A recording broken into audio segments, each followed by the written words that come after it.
একে অপরকে বন্ধু বললেও শুল্ক ইস্যুতে মার্কিন প্রেসিডেন্ট ডোনাল্ড ট্রাম্প ও ভারতের প্রধানমন্ত্রী নরেন্দ্র মোদির সেই সম্পর্ক রূপ নেয় অনেকটা শত্রুতায়। এরপরই বেইজিং সফরে গিয়ে মার্কিন বিরোধী শক্তি রাশিয়া ও চীনের নেতাদের সাথে হৃদ্যতা দেখান মোদি, যাতে আরও তিক্ত হয় যুক্তরাষ্ট্র ও ভারত সম্পর্ক। ওয়াশিংটন ও দিল্লির মাঝে এই বাণিজ্য উত্তেজনার মধ্যেই মোদিকে ফোন দিলেন ট্রাম্প।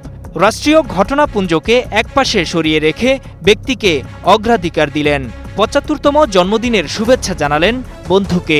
ভারতীয় সংবাদ মাধ্যম বলছে, এবার বিশ্ব নেতাদের মধ্যে ট্রাম্পই প্রথম শুভেচ্ছা জানিয়েছেন মোদিকে। ট্রাম্পের এই শুভেচ্ছা দুই দেশের সম্পর্কে নতুন কোনো বার্তা দেয় কিনা সে প্রশ্ন এখন সামনে আসছে। কারণ শুভেচ্ছা জানানোয় ট্রাম্পকে বন্ধু বলে সম্বোধন করে ধন্যবাদ দিয়ে পোস্ট দিয়েছেন মোদি। অন্যদিকে মোদিকেও বন্ধু বলে সম্বোধন করেছেন ট্রাম্প। নিজের সামাজিক মাধ্যম ট্রুথ সোশ্যালে দেওয়া পোস্টে জানান, বন্ধু মোদির সাথে খুব ভালো আলাপ হয়েছে। কিন্তু গত মাস থেকেই দৃশ্যপট ছিল ভিন্ন। রাশিয়ার কাছ থেকে তেল কেনার শাস্তি হিসেবে ভারতীয় পণ্যের উপর বাড়তি ২৫% সহ মোট ৫০% শুল্কারোপ করেন ট্রাম্প, যা কার্যকর হয়েছে গত ২৭ আগস্ট।